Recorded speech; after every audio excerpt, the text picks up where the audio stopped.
أعوذ بالله من الشيطان الرجيم بسم الله الرحمن الرحيم قل هو الله أحد الله الصمد لم يلد ولم يولد ولم يكن له كفوا أحد رب اشرح لي صدري ويسر لي أمري واحلل عقدة من لساني يفقه قولي فالحمد لله والصلاة والسلام على رسول الله وعلى آله وصحبه أجمعين ثم أما بعد. Once again everybody, Assalamu alaikum wa rahmatullahi wa barakatuh. I want to start introducing Surah Al-Ikhlas to you, but first of all by saying that the Prophet ﷺ had a special love for this surah. The most beloved of the prayers, it seems in the Qur'an, that's highlighted like no other prayer, is the Fajr prayer. Allah calls it Qur'an al-Fajr. The word Qur'an is not attributed with any other prayer the way that the Fajr prayer is. That's why it's called Qur'an al-Fajr, the Qur'an of Fajr time. The Prophet ﷺ in the Sunnah prayer of Fajr would regularly recite Surah Al-Ikhlas and Surah Al-Kafirun. So both of these surahs he would recite very, very regularly. On top of that, there are several, not one, several occasions in which the Prophet ﷺ in one way or the other described the surah as a third of the Qur'an. This is important not just because that's a reinforced concept. In other words, okay, fine, it's value. Reciting it once, it's like you recited a third of the Qur'an.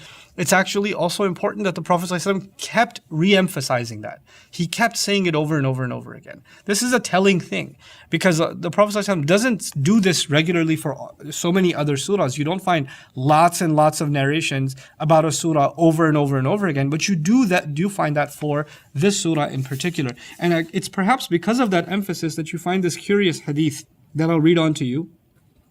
That the Prophet ﷺ came across a person كان يقرأ لأصحابه في صلاتهم فيختم بقل هو الله أحد فلما رجعوا ذكر ذلك لرسول صلى الله عليه وسلم. There was a man who used to lead the prayer, and every rak'ah he finished, he would finish it with قل هو الله أحد. Like he would pray قل هو الله أحد all the time.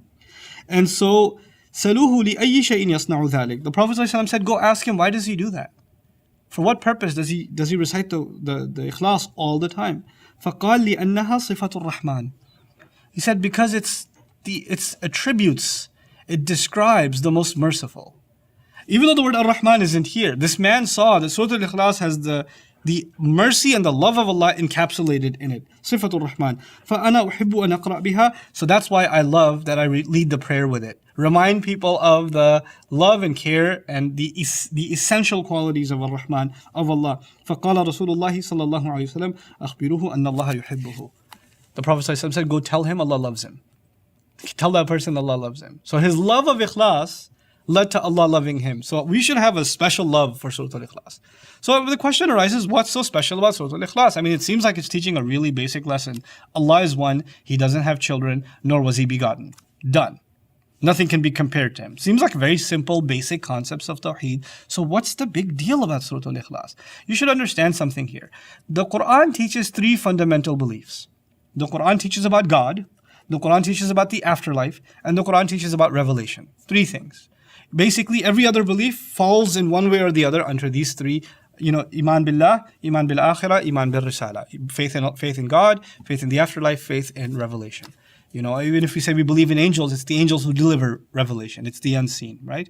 Once we say we believe in Allah, it's all of His names, all of His attributes, all of His doings. When we believe in the afterlife, it includes what happens in the grave, judgment day, heaven, hell, all of it, right? So if you look at it that way, 1/3 of those is just belief in Allah. And that belief in Allah is summed up better here than anywhere else in the Qur'an. If you understand what this surah is saying, then you're good to go. You've accomplished 1/3 of those essential faiths, and actually the other two are only a necessary consequence of this first one. You will only truly believe in the afterlife if you believe in God, and you can only truly believe in revelation if you believe in Allah to begin with. So the other two are actually spawned out of this faith, the faith in Allah. That's one thing. And the other thing that I feel is equally important is its placement. When people start out on a project, on a task, and they've been struggling to accomplish victory and get somewhere with it for a long time. Along the way, as you gain more and more victory, it's easy to lose sight of why you started, where you started, and why. The Muslims have had many battles with the Quraysh. They've gone to conflict multiple times. They've gone back and forth. And now finally, Islam is going to be victorious. And one day when it's victorious, you might lose. Why were we fighting? Was it for territory? Was it so we could break idols? Because it became us versus them, not us for a cause. Our cause is not versus them. Our cause is something much greater. And our cause was, is, and always will be the unique faith in this unique, unparalleled God. The oneness of Allah. Why are we trying to liberate the Kaaba? So Ikhlas is established to Allah. People only and only worship Allah. So after describing إِذَا جَاءَ نَصْرُ اللَّهِ وَالْفَتْحِ, after opening the doors to that victory by getting rid of Abu Lahab, now Allah says, never lose sight of your goal. Why are you believers to begin with? Why are you struggling to begin with? What does the entire life of the Prophet ﷺ culminate in? It culminates in instilling this sincere love and loyalty and worship to Allah in every human being's heart. That's why the Kaaba was liberated, and that's why Surah Al-Ikhlas is so important. And that's in a sense why the Prophet ﷺ would keep reminding the believers of this surah, because it reminds them why they are Muslim to begin with. What this deen is all about. It's about their relationship directly with Allah.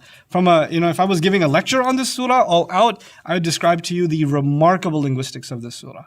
I mean, it is absolutely fascinating from a grammatical point of view that the word Allah is followed by the word ahadun, and then the word Allah is repeated again, Allahus Samad, and then there's no alladhi, there's no ism mawsul. Instead of saying Allahus Samadul ladhi lam yalid wa lam yulad, it breaks off and says lam yalid wa lam yulad. But that's for another time, inshallah ta'ala. For now, all I want to share with you is, why is it called Surah Al-Ikhlas? The word Ikhlas isn't in the surah. The word Ikhlas is not in the surah. This surah is actually about refining your faith in God and purifying that faith. And what we're learning is the more you're in your mind and in your heart, that concept of Allah is refined, the more sincere you will become in everything that you do. May Allah Azza wa Jal grant us all sincerity in everything that we do. Barakallahu li wa lakum. Wassalamu alaikum wa rahmatullahi wa barakatuh.